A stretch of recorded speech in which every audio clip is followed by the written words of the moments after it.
সামি'তু রাসূলুল্লাহি সাল্লাল্লাহু আলাইহি ওয়াসাল্লাম ইয়াকুল, আমি আল্লাহর রাসূলকে বলতে শুনলাম, নবীজি বলেছেন, মান ক্বারাআ সূরাতুল ওয়াকিয়া ফি কুল্লি লাইলা, আমার যে উম্মত প্রতি রাত্রে সূরাতুল ওয়াকিয়া তিলাওয়াত করবে, লাম তুসিবহু ফাকাতুন আবাদা, দারিদ্রতা কখনো তাকে স্পর্শ করবে না। আমি তো নবীজির আমলগুলো আমার মেয়েদেরকে শিখাই গেছি, বাস রাসূল যেটা বলছেন এটা সত্য বলছেন, নবীজি সত্য বলছেন। আমি আমার মেয়েকে, আমি আমার ছেলেদেরকে সূরাতুল ওয়াকিয়ার আমলটা শিখাই গেছি যে মা তোমরা প্রতি রাত্রে সূরাতুল ওয়াকিয়া তিলাওয়াত করবা, নবীজি বলছে তোমরা কখনো দরিদ্র হইবা না। আলহামদুলিল্লাহ, মহান আল্লাহ রব্বুল আলামিনের দরবারে অসংখ্য অগণিত শুকর, যে মহান আল্লাহ আমাদেরকে ভালোবেসে প্রত্যেক মাসের মতো এই মাসেও আমাদের সকলের প্রিয় প্রতিষ্ঠান মাদ্রাসায়ে ইসলামিয়া দারুল উলুম শাহপরান কর্তৃক আয়োজিত আজকের ইসলাহি মজলিসে আসার বসার তৌফিক দান করেছেন। এই জন্য আমরা সকলেই দিল থেকে শুকরগুজার হয়ে পড়ি আলহামদুলিল্লাহ।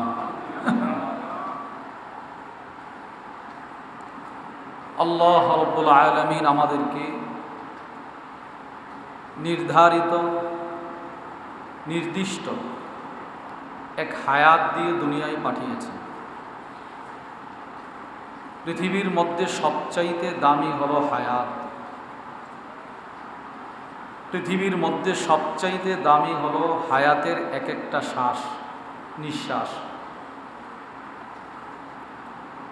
এই জন্যে মানুষ কেউ যখন অসুস্থ হয় প্রথমেই তার ভিতরে যে ভয়টা আসে সেটি হলো মৃত্যু। এই অসুস্থতায় যদি মরে যায়, ছোট হোক বড় হোক, ছেলে মেয়ে, নারী পুরুষ, আলেম গায়রে আলেম, অসুস্থ হলেই মানুষের মরণের ভয় ভিতরে চলে আসে। দ্রুত হসপিটাল,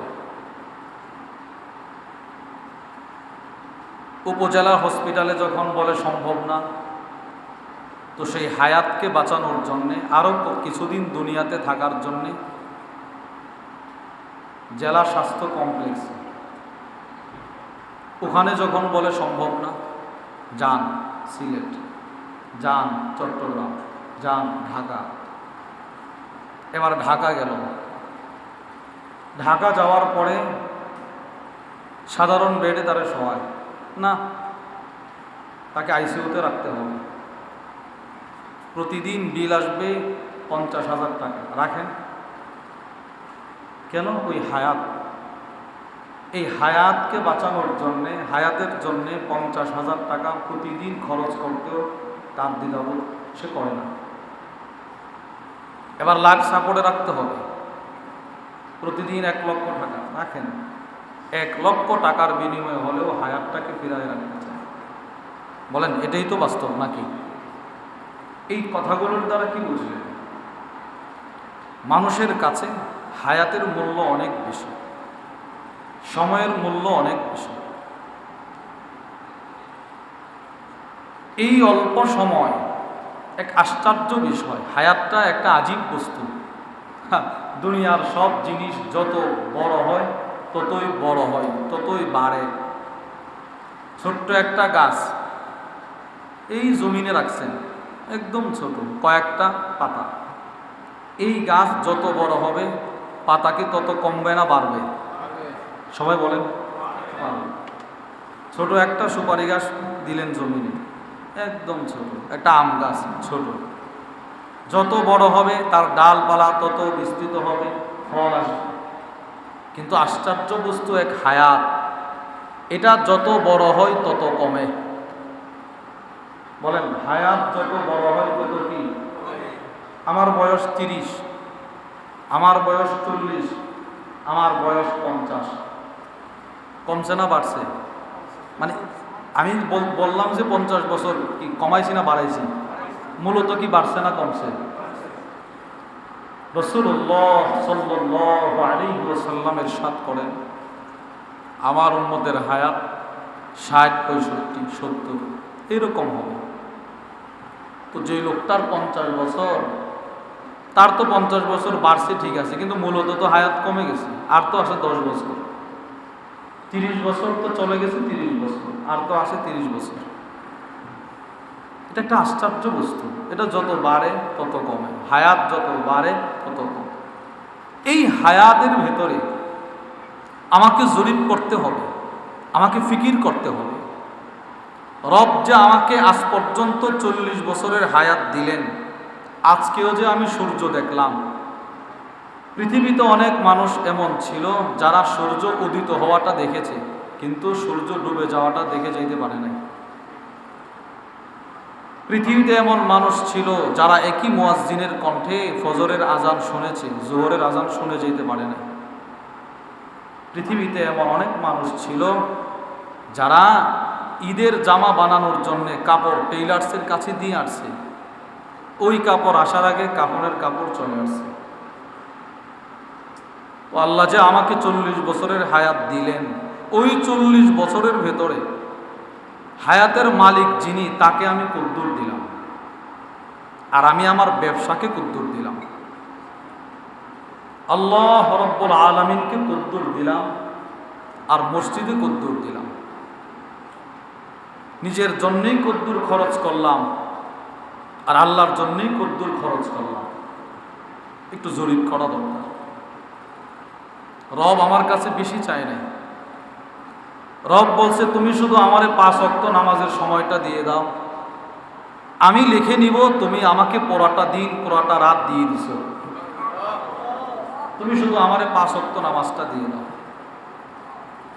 মুসলিম শরীফের বর্ণনা, وعن عثمان بن عفان رضي الله تعالى عنه قال, আবু হুরায়রা রাদিয়াল্লাহু তাআলা আনহু থেকেও বর্ণিত, قال رسول الله صلى الله عليه وسلم, ألا أدلكم على ما يمحو الله به الخطايا ويرفع به الدرجات।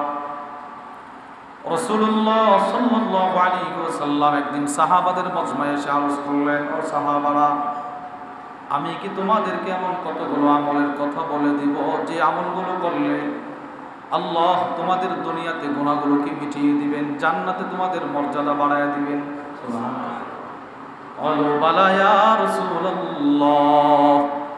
সব সাহাবারা বলতে লাগলেন, জি অবশ্যই।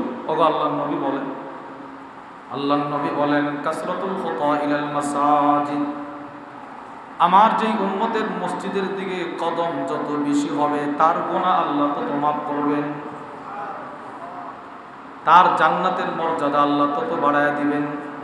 2 নম্বর, ইন্তিজারুস সালাত বাদাস সালাত, এক নামাজের পরে আরেক নামাজের অপেক্ষা, মধ্যবর্তী সময়ে আল্লাহ তার গুনাহ মাফ করবেন, আল্লাহ তার জান্নাতের মাকাম বাড়ায় দিবেন।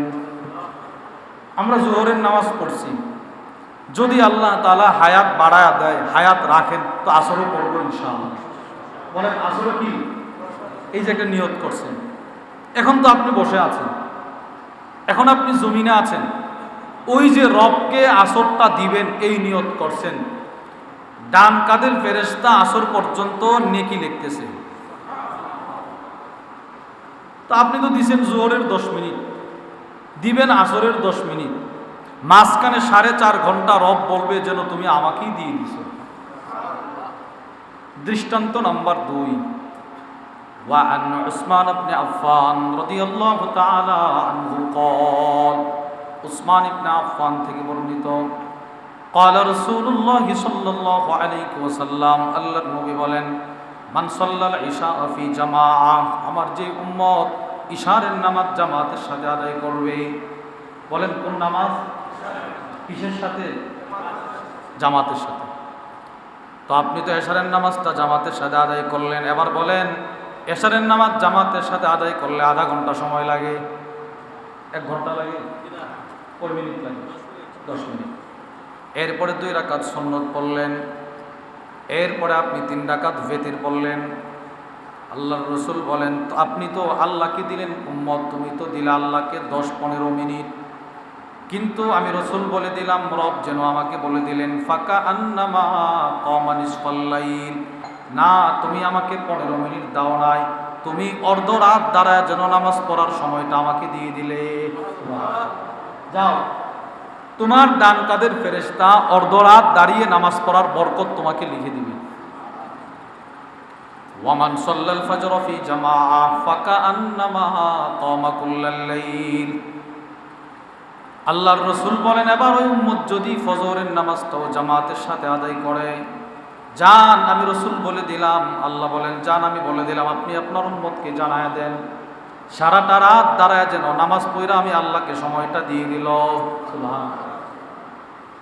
তাহলে আপনি তো দিলেন শুধু এশা, আপনি দিলেন শুধু ফজর, মাঝখানে 7-8 ঘন্টা আপনি ঘুমাইলেন, মাঝখানে 7-8 ঘন্টা আপনি ব্যবসা করলেন, আপনি আপনার দোকান নিয়ে ব্যস্ত থাকলেন, আপনি হালাল কাজকর্ম নিয়ে ব্যস্ত থাকলেন। রাসূল বলেন এই 8 ঘন্টাও যেন তুমি রবকে দিয়ে দিলে। আচ্ছা বলেন তো, এই 10-10 এশারের 10 মিনিট, ফজরের 10 মিনিটের মালিক কে? সবাই বলেন না কে? তো মাঝখানে 8 ঘন্টার মালিকও কে? তো আমি রবকে দিছি কয় মিনিট? 20 মিনিট। বলেন কত মিনিট? এবার রব আমাকে বলছে না 20 মিনিট দাও নাই, যাও আমি লিখে দিলাম, তুমি যেন আমারই পুরোটা রাত দিয়ে দিচ্ছি।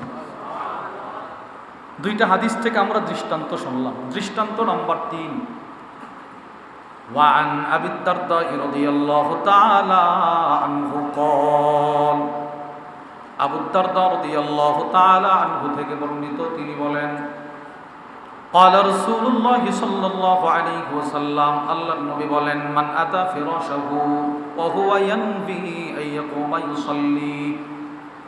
নবীজি সাল্লাল্লাহু আলাইহি ওয়াসাল্লাম ইরশাদ করেন, আমার যেই উম্মত এশারের নামাজ পড়ার পর বিছানায় আসার পর সে নিয়ত করলো, আল্লাহ আজকে রাতে আমি 2-4 রাকাত তাহাজ্জুদ পড়ব।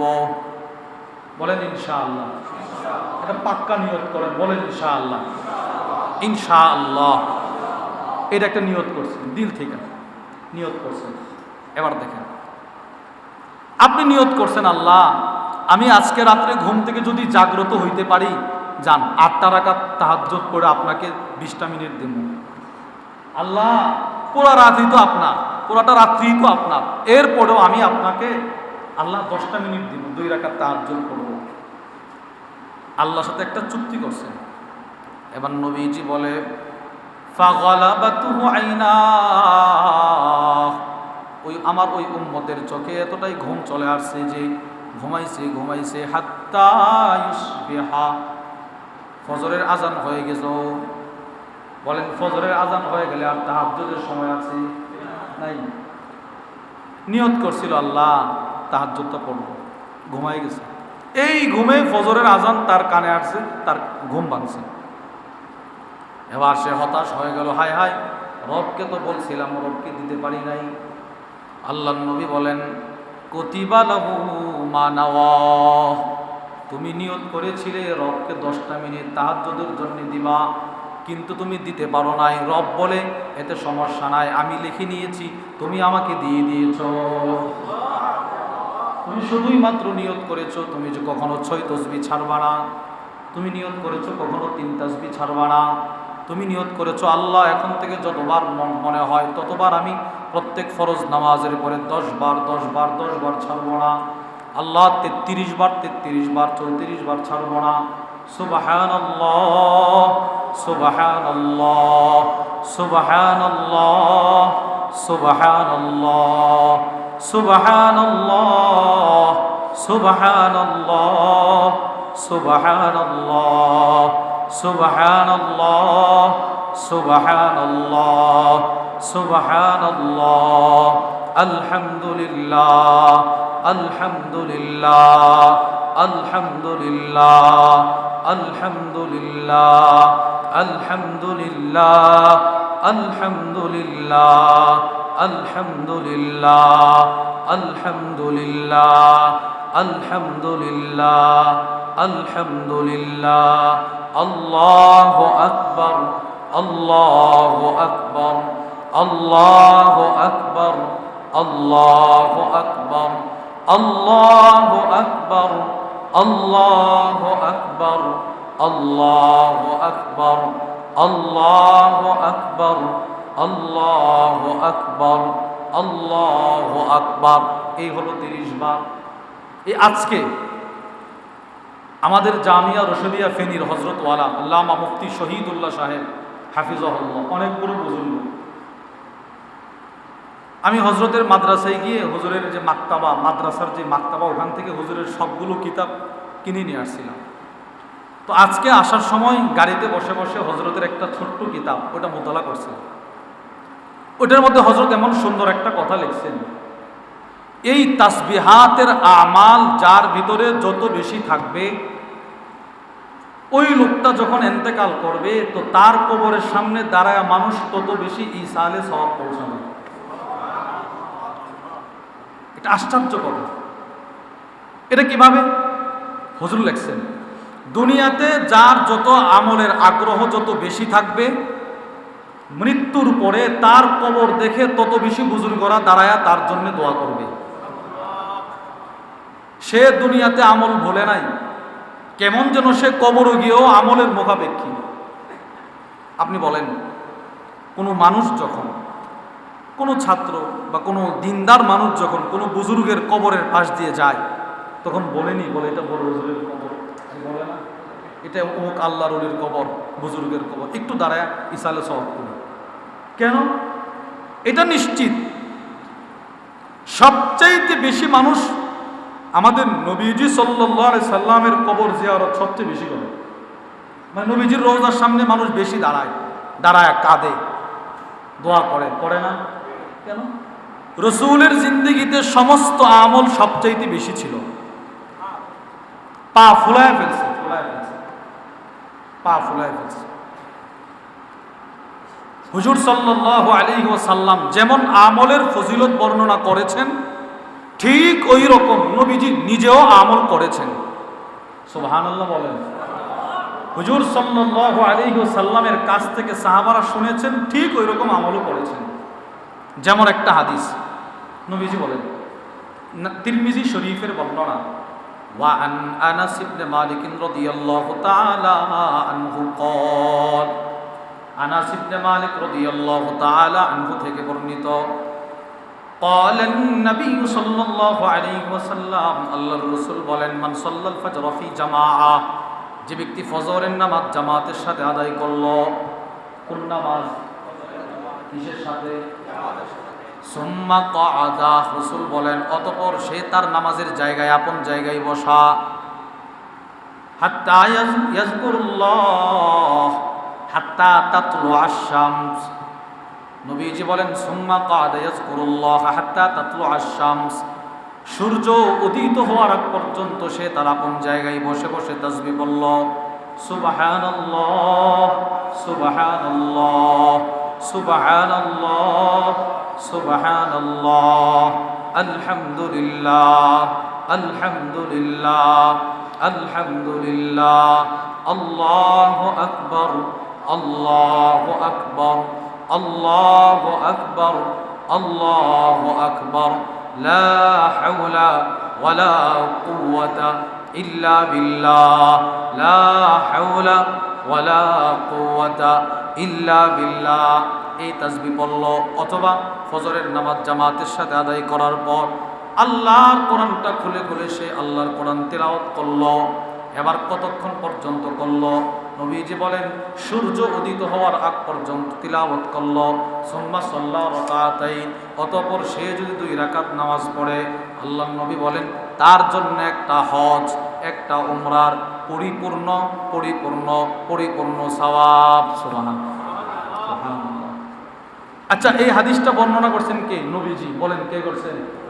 এবার দেখেন নবীজির নিজের আমলটা দেখেন, নবীজির নিজের আমলটা দেখেন। হুজুর সাল্লাল্লাহু আলাইহি সাল্লাম নিজে বলছেন ফজরের নামাজ জামাতের সাথে আদায় করার পর নামাজের জায়গায় বসে সূর্য উদিত হওয়ার আগ পর্যন্ত তাসবিহ পড়া। এবার নবীজির আমল।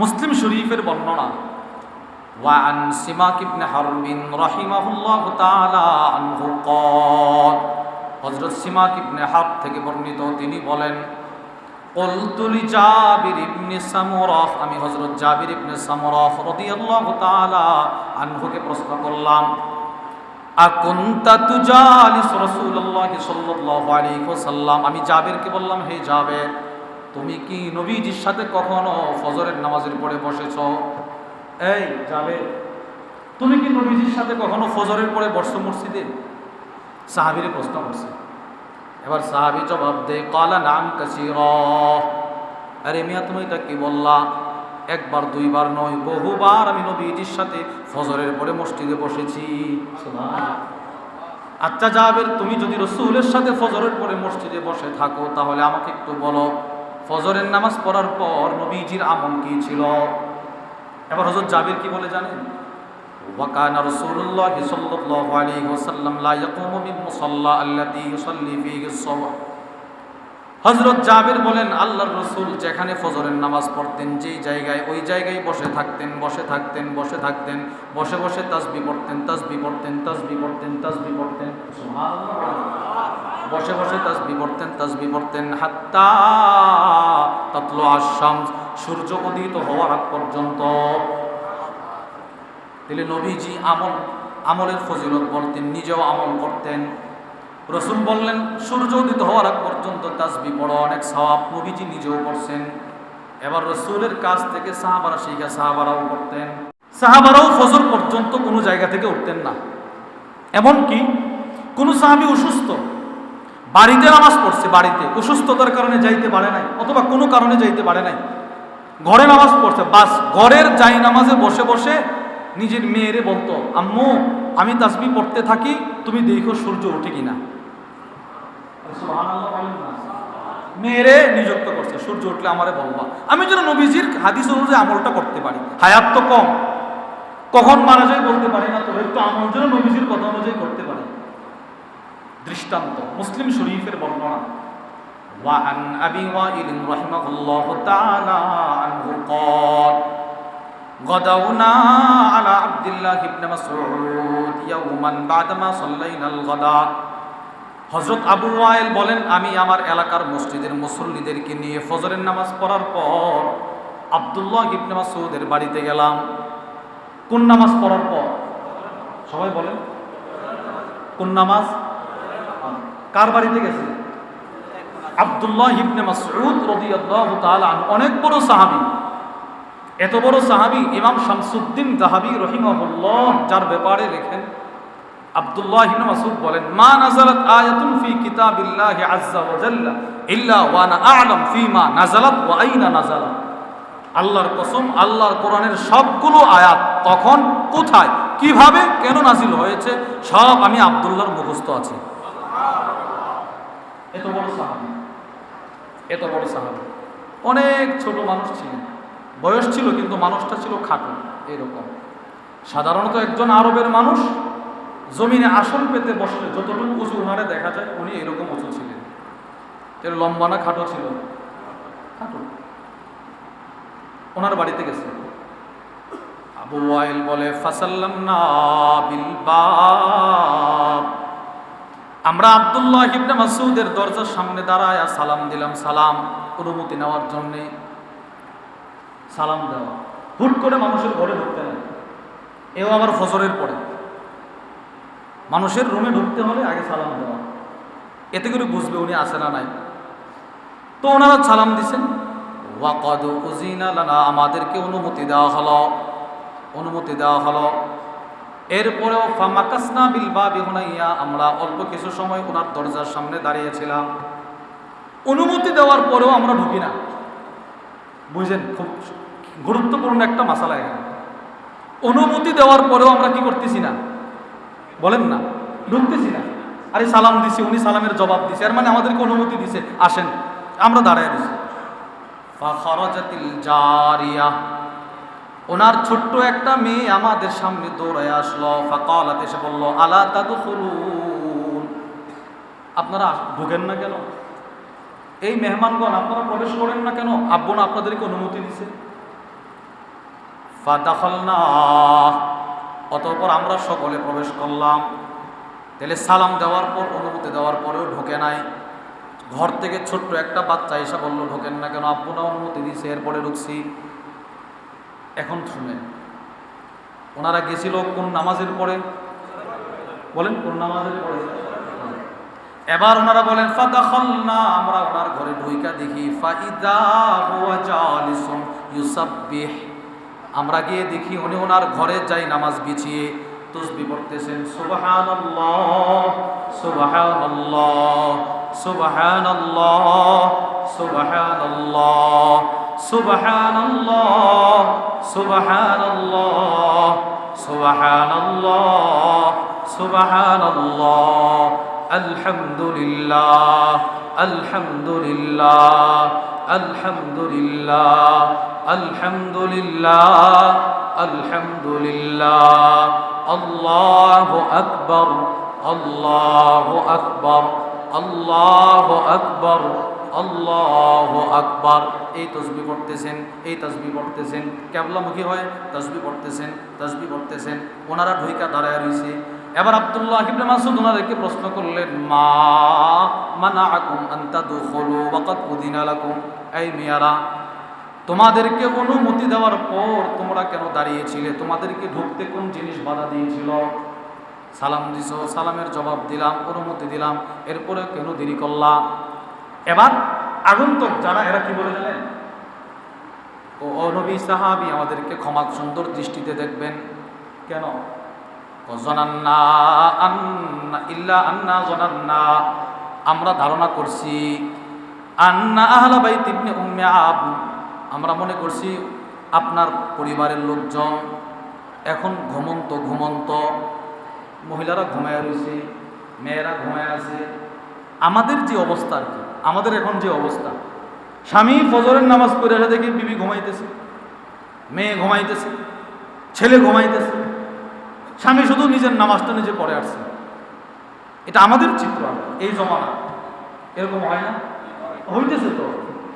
স্বামী হয়তো নামাজ পড়ে, বিবি নামাজ পড়ে না, দাওয়াতও দেয়, দাওয়াত দিলেও সে গ্রহণ করে না। মেয়েটা নামাজ পড়ে না, ছেলেটা নামাজ পড়ে না। এমনকি অনেক মা বাপ এমন আছে, নিজে নামাজ পড়ে, ছেলের নামাজ পড়ার জন্য ডাক দেয় না। কেন? হায় হায়, 4:30টায় সে ঘুম থেকে জাগ্রত হইলে রাত্রে 12টা পর্যন্ত পড়ছে, স্বাস্থ্যটা ভেঙে যাবে। বলেন না নাউজুবিল্লাহ। ওই ছেলের 15 বছর হায়াত চলে গেছে, চলে গেছে তার।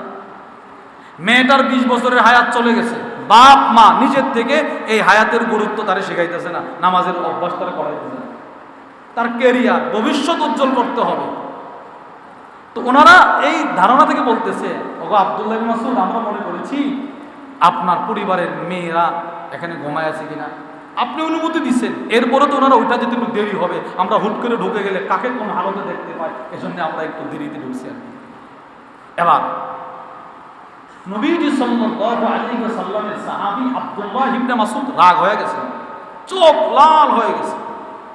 একটা ধমক দিয়ে বলে, জানান্তুম বিআলি ইবনে উম্মে আব, তোমরা আমার পরিবারের ব্যাপারে গাফলা। এখন ফজরের পরের সময়টা বরকতপূর্ণ সময়, এই সময়ে আমার পরিবার ঘুমন্ত থাকবে, এটা কল্পনা করলে কিভাবে? 3টা সময় সবচেয়ে বরকতপূর্ণ। বলেন কয়টা সময়? সময় বলেন কয়টা সময়? পাকিস্তানের একজন বড় আলেম আছে, মাওলানা ইবাদুল্লাহ খান সাহেব, ওনার অনেক সুন্দর সুন্দর বয়ান, এর ভিতরে একটা বয়ান আমি শুনছি। 3টা সময়। 1 নাম্বার, তাহাজ্জুদের সময় থেকে ফজরের আজানের আগ পর্যন্ত, এই সময়টা সবচাইতে বরকতপূর্ণ। যত হেফজখানার ছাত্র হাফেজ হয়েছে এদেরকে বলবেন, ভাই তুমি তো মাগরিবের পরেও কোরআন মুখস্থ করার জন্য চেষ্টা করো, আসরের পরেও চেষ্টা করো। আচ্ছা, তুমি যখন হুজুর ডাক দিয়ে ঘুম থেকে জাগ্রত হও ফজরের আগে, ওই সময় যখন তেলাওয়াতটা করো তোমার কাছে কেমন মনে হয়? তো সে বলবে, জানেন কি, আপনি নিশ্চিত লিখে রাখেন, প্রত্যেক হেফজখানার ছাত্র আপনাকে বলবে, ওই সময় সারাদিন যে তেলাওয়াত করছি যত পেস লাগতো, ফজরের সময় ঘুম থেকে ওইটা একবার পড়লে পানির মতো ক্লিয়ার। এই তো পরিমাণ বরকতের সময় ওই সময়টা। তাহলে 1 নাম্বার, তাহাজ্জুদ থেকে ফজরের আজানের আগ পর্যন্ত এই সময়টা কি না? বলেন সবচেয়ে বরকতপূর্ণ। বলেন, আবার বলেন সবচেয়ে। 2, ফজরের আজান থেকে ফজরের ওয়াক্ত শেষ হওয়ার আগ পর্যন্ত, ফজরের আজান থেকে ফজরের ওয়াক্ত, এটা দ্বিতীয় বরকতপূর্ণ সময়। 3, ফজরের ওয়াক্ত শেষ হওয়া থেকে চাষতের আগ পর্যন্ত যে সময়টা, এটা সবচেয়ে বরকতপূর্ণ। হুজুর সাল্লাল্লাহু আলাইহি ওয়াসাল্লাম কোনো কাফেলা কোথাও পাঠাইলে ফজরের পরে পাঠাইতেন, আর বলতেন, আল্লাহ আমার উম্মতের এই ফজরটারে, এই সকালটারে বরকতপূর্ণ করে দেন।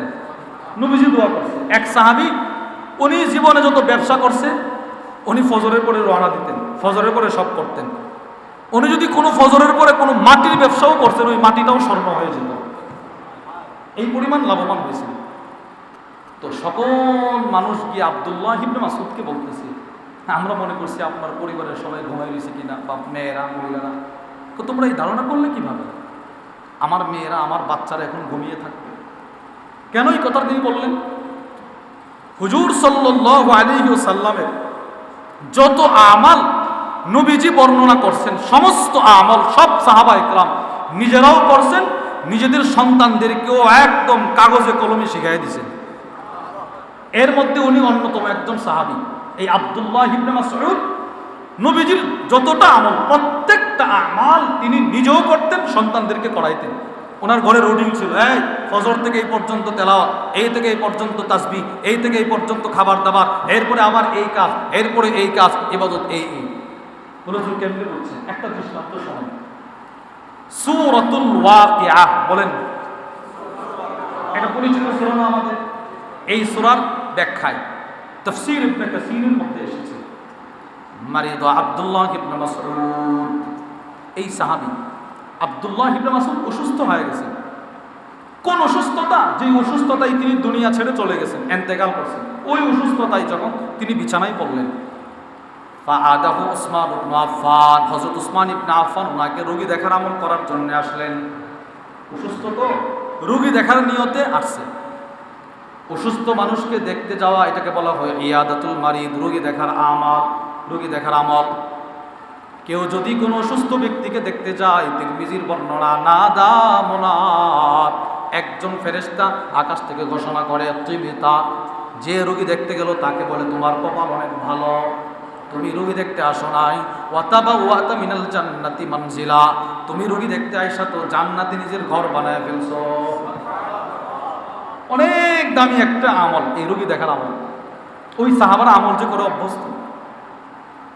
হযরত সুয়াইর ইবনে আবি ফাখিতা, ওনার পিতা আবু ফাখিতা সম্পর্কে বর্ণনা করেন, আখাযা আলী রাদিয়াল্লাহু তাআলা আনহু বিয়াদি, হযরত আবু ফাখিতা বলে, হযরত আলী একদিন আমার হাত ধরলেন, আমার হাত ধরে বলতে লাগলেন, ইনতালিক বিনা ইলাল হাসান, আসো আমার সাথে, আমার ছেলে হাসান অসুস্থ, তার একটু দেখে রোগী দেখার আমলটা করে আসি, আসো। মনে করেন আপনার ছেলে অসুস্থ, আপনি আপনার বন্ধুকে বললেন, বন্ধু আসো, আসো আমার ছেলেটা অসুস্থ, একটু দেখে আসি, আসো। দুইজন গেছে একসাথে।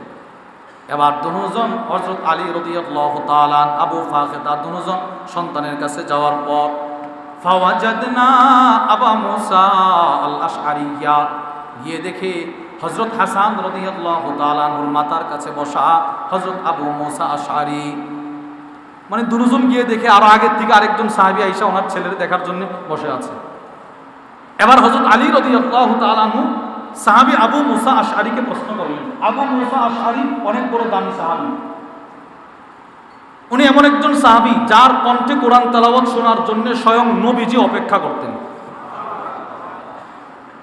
ইমাম শামসুদ্দিন যাহাবী রাহিমাহুল্লাহ লিখেন, হযরত আবু বুরদা রাদিয়াল্লাহু তাআলা আনহু বলেন, হুজুর সাল্লাল্লাহু আলাইহি সাল্লাম একদিন মসজিদ নববী থেকে বের হবে, হঠাৎ করে তাকায় দেখে ভিতরে একজন নামাজ পড়তেছে একা একা, অনেক সুন্দর কণ্ঠে তেলাওয়াত করতেছে। আল্লাহর রাসূল মসজিদে নববীর দরজায় হেলান দিয়া ওই লোকের তেলাওয়াত শুনতেছি, অনেকক্ষণ দাঁড়ায় দাঁড়ায় তেলাওয়াত শুনতেছি। হযরত আবু বুরদা নবীজির কাছে আসার পর নবীজি বলতে লাগলেন, এই আবু বুরদা, দেখছো তার তেলাওয়াত কত সুন্দর? আমি রাসূলের মনটা বলতেছে তার তেলাওয়াত এতটাই সুন্দর, আল্লাহ যেন পয়গম্বর দাউদের কণ্ঠ তাকে দিয়ে দিয়েছে। তেলাওয়াতটা কেমন ছিল? দাউদ আলাইহিস সালামের কণ্ঠটা কেমন ছিল? ওয়ালাকাদ আতাইনা দাউদা মিন্না ফাদলা। এই আয়াতের ব্যাখ্যায় তাফসীর কুরতুবীর মধ্যে এসেছে, হযরত দাউদ যখন জাবর কিতাব পড়তেন, একটা টান দিতেন, একটা টানের মধ্যে 70 কিসিমের কণ্ঠ চলে আসতো। কত সুন্দর কণ্ঠ ছিল। এবার রসুল সাহাবীকে বলে তার কণ্ঠ দাউদের কণ্ঠ। মুসলিম শরীফের বর্ণনা, পরের দিন সকালে নবীজি আবু মুসা আশআরীকে দরবারে ডেকে আনলেন। আবু মুসা, যদি তুমি জানতে। বলি কি ইয়া রাসূলুল্লাহ? আমি গত রাত্রে তোমার তেলাওয়াত নিজে দাঁড়ায় দাঁড়ায় শুনছি।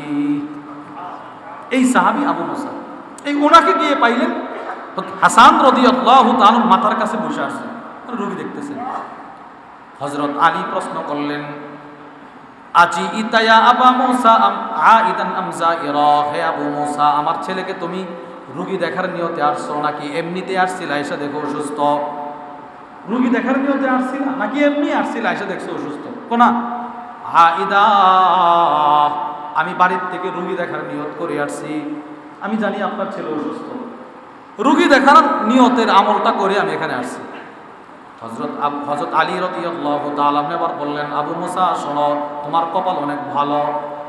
সামি'তু রাসূলুল্লাহি সাল্লাল্লাহু আলাইহি ওয়াসাল্লাম ইয়াকুল, আমি নবীজির কাছ থেকে শুনলাম আল্লাহর রাসূল বলেন, মা মিন মুসলিমিন, কোন মুসলমান যখন সকালবেলা কোন অসুস্থ রোগী দেখতে যায়, সন্ধ্যা পর্যন্ত ৭০,০০০ ফেরেশতা তার জন্য মাগফিরাতের দোয়া করে।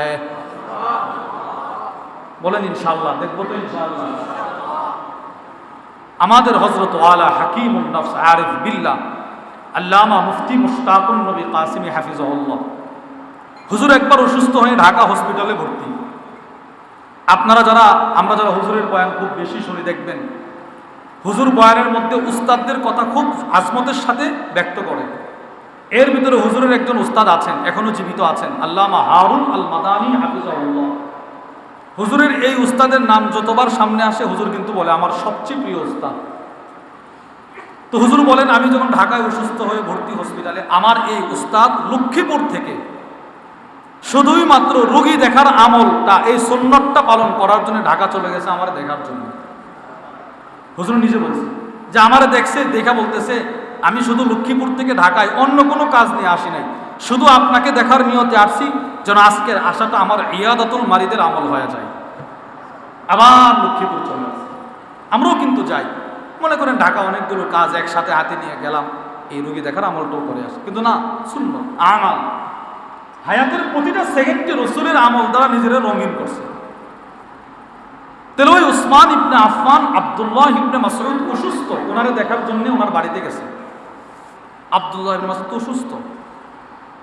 এবার উসমান ইবনে আফফান বলতেছে, আচ্ছা ফামা তাশতাকি, কেমনে অসুস্থ হইলেন? অসুস্থ কেমনে হইলেন? আব্দুল্লাহ ইবনে মাসউদ বলে, কোনো কারণ অসুস্থ হয় না, যুনুবি, আমি আমার গুনাহের কারণ অসুস্থ হইলাম।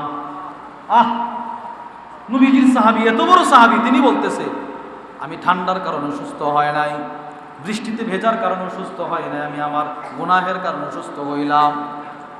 এটাই বাস্তব। সাহাবী তো গুনাহের কারণে হয়েছে না অসুস্থ, উনি তো নিজেদের ছোট করছে, ছোট।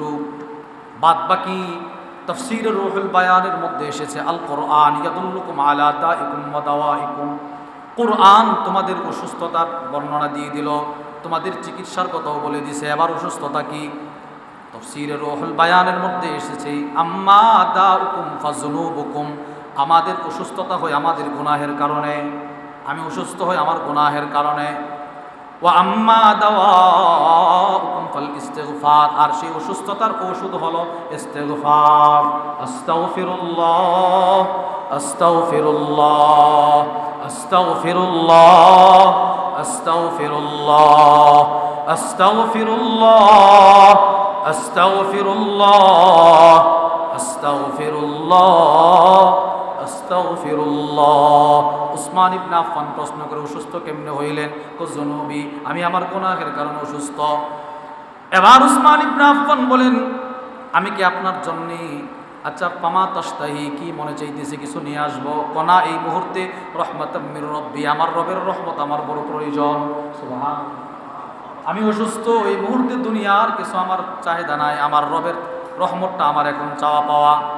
এবার উসমান ইবনে আফফান বলে, আলা আমরু লাকা বিআতা, ওগো আব্দুল্লাহ, আমি কি আপনার জন্য রাষ্ট্রীয় কোষাগার থেকে কিছু মাল বরাদ্দ করে দিব?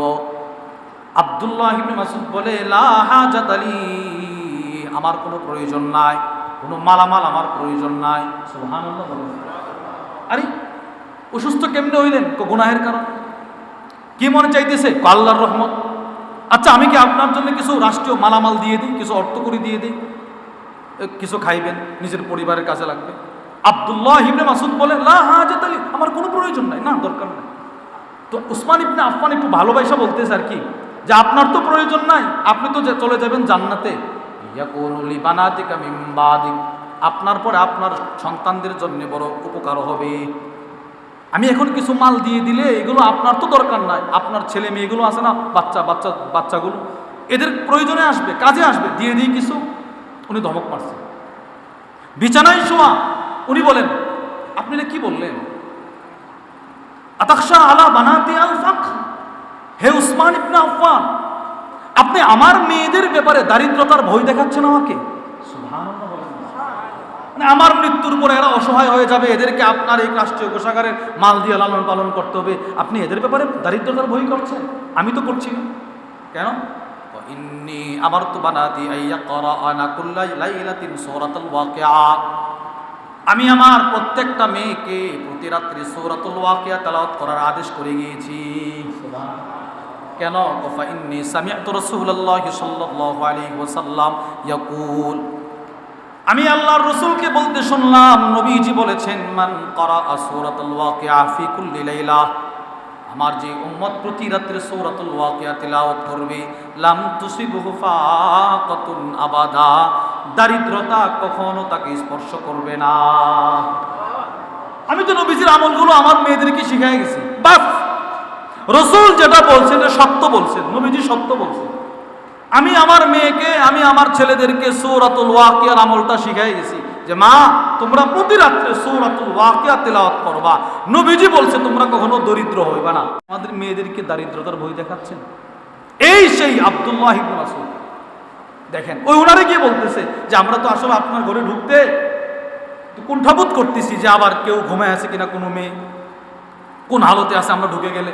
তো তোমরা ফজরের পরে এই বরকতপূর্ণ সময়ে আমার মেয়েদের ব্যাপারে, আমার ঘরের পরিবারের ব্যাপারে ধারণা করতে পারলে এরা ঘুমায় থাকবে না? এরা ঘুমায় থাকবে না, প্রত্যেকেই প্রত্যেকের কামরায় তাসবিহাত নিয়ে ব্যস্ত আছে। এবার আসেন মূল কথা, ওনারা যখন ঘরে ঢুকছিলেন, ঢুইকা দেখছিলেন আব্দুল্লাহ ইবনে মাসউদ কি করতেছে? মাশাআল্লাহ, বলেন কি করতেছে? এখনো তাসবিহ পড়তেছে, এখনো তাসবিহ পড়তেছে। ওই যে মেয়েটা ঘরের বাইরে গিয়েছিল, একটা মেয়ে গেছিল না, যে আপনারা ঢোকেন না কেন, আব্বু না অনুমতি দিচ্ছে, ওই মেয়েটাকে আব্দুল্লাহ ইবনে মাসউদ ওই মেয়েটাকে বারবার বলতেছে, মা যাও দেখো তো সূর্য উদিত হয়েছে কিনা। সুবহানাল্লাহ বলেন, যাও তুমি দেখো সূর্য উদিত হইল কিনা। মেয়েটা গেছে বাইরে, গিয়ে দেখে না আলাম তাতলুই শামস, সূর্য উদিত হয় নাই। এসে বলে, আব্বু সূর্য এখনো ওঠে নাই। তিনি আবার মুখ ঘোরায় সুবহানাল্লাহ সুবহানাল্লাহ সুবহানাল্লাহ সুবহানাল্লাহ সুবহানাল্লাহ সুবহানাল্লাহ সুবহানাল্লাহ সুবহানাল্লাহ আলহামদুলিল্লাহ আলহামদুলিল্লাহ আলহামদুলিল্লাহ আলহামদুলিল্লাহ আলহামদুলিল্লাহ আলহামদুলিল্লাহ আলহামদুলিল্লাহ আল্লাহু আকবার আল্লাহু আকবার আল্লাহু আকবার আল্লাহু আকবার আল্লাহু আকবার আল্লাহু আকবার আল্লাহু আকবার। তিনি তাসবিহ পড়তেছেন। আবার মেয়েটাকে ডাক দিয়ে বলে, এবার দেখো। কোন আব্বু সূর্য ওঠে নাই। আবার তাসবিহ পড়ে, এবার বলতেছে, এবার দেখো। হ্যাঁ তাসবিহ, জি আব্বু সূর্য উদিত হয়েছে। এবার আব্দুল্লাহ ইবনে মাসউদ বলেন, ওই আল্লাহর কসম যে আল্লাহ তাআলা আমাকে নবীজির একটা আমলের উপরে আবার আরেকটা সকাল অতিবাহিত করার তৌফিক দিয়েছে। সুবহানাল্লাহ। আমি নবীজির আমলটা করতে করতে যে আবার সূর্যটা দেখছি। তো রাসূল যতগুলো আমালের কথা বলেছেন, হযরত সাহাবা ইকরাম রিদওয়ানুল্লাহি তাআলা আলাইহিম আজমাইন সবগুলো করার চেষ্টা করেছেন। এই জন্যে যার টাকা পয়সা নাই সে দরিদ্র না। যার টাকা পয়সা নাই দুনিয়াতে সে ফকির না। ফকির ওই লোকটা যার আমল নাই, যার ইবাদত নাই। সে কবরের ফকির, সে হাসরের ফকির, সে মিজানের ফকির, সে ফুলসিরাতের ফকির, সে হাসরের ময়দানের ফকির। আর যার অনেক টাকা পয়সা কিন্তু আমল নাই, সে সবচেয়ে বড় ফকির। তার তো কবরে কিছু নাই, সে তো কবরে অসহায়। ফেরাউনের সম্পদ কম ছিল না, হামানের সম্পদ কম ছিল না, নমরুদের সম্পদ কম ছিল না, কিন্তু এরা কি কবরে ধনী না ফকির? কি পরিমাণ ফকির বলেন।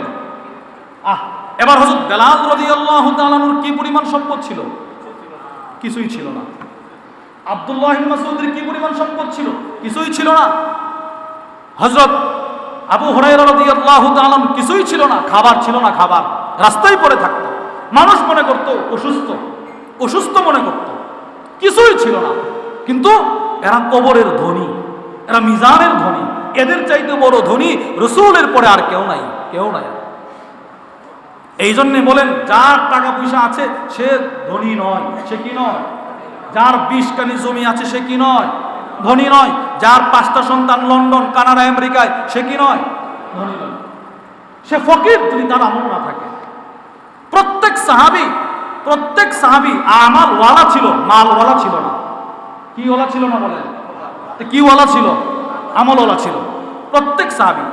আর কেউ কেউ মালওয়ালা যারা, এরাও ইবাদত করত, আর যাদের মাল নাই এরা যখন দেখতো হায় হায় আমরা যদ্দুর ইবাদত করি তারাও তদ্দুর করে, কিন্তু মালের কারণে বেশি করে ফেলে, এদের ভিতরে একটা টেনশন থাকতো, এরা প্রতিযোগিতা শুরু করত। প্রত্যেক সাহাবীর ঘর আমলের সুসজ্জিত ছিল। আজকে আমাদের ঘর ফার্নিচার, টিভি, চেয়ার সব কিছু দিয়ে, ওয়াইফাই সব কিছু দিয়ে সজ্জিত রাখা হয়েছে। আর সাহাবাদের ঘর এগুলো ছিল না, একটা ছোট্ট ঘর ছিল।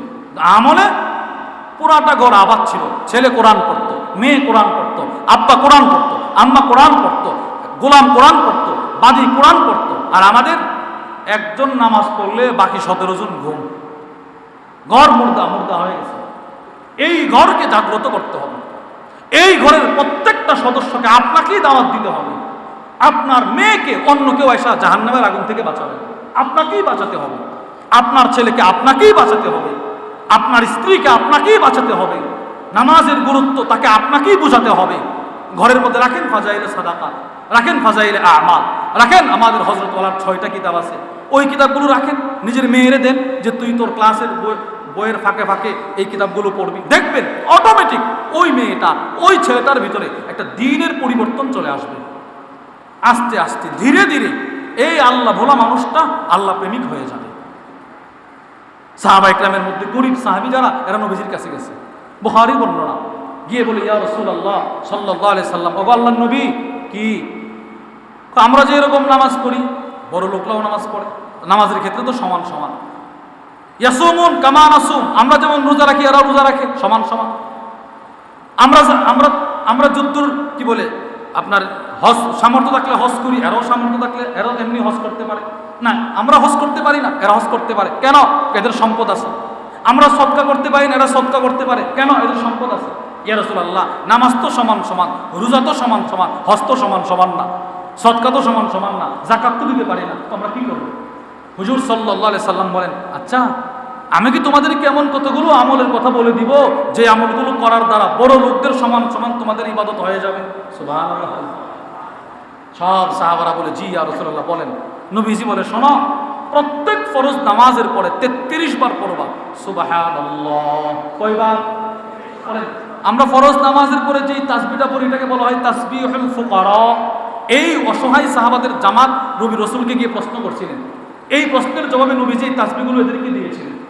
তাসবিহুল ফুকারা, এই তাসবিহটা বেশি বেশি পড়বা। তো 33 বার সুবহানাল্লাহ, 33 বার আলহামদুলিল্লাহ, 34 বার আল্লাহু আকবার, এগুলো পড়বা।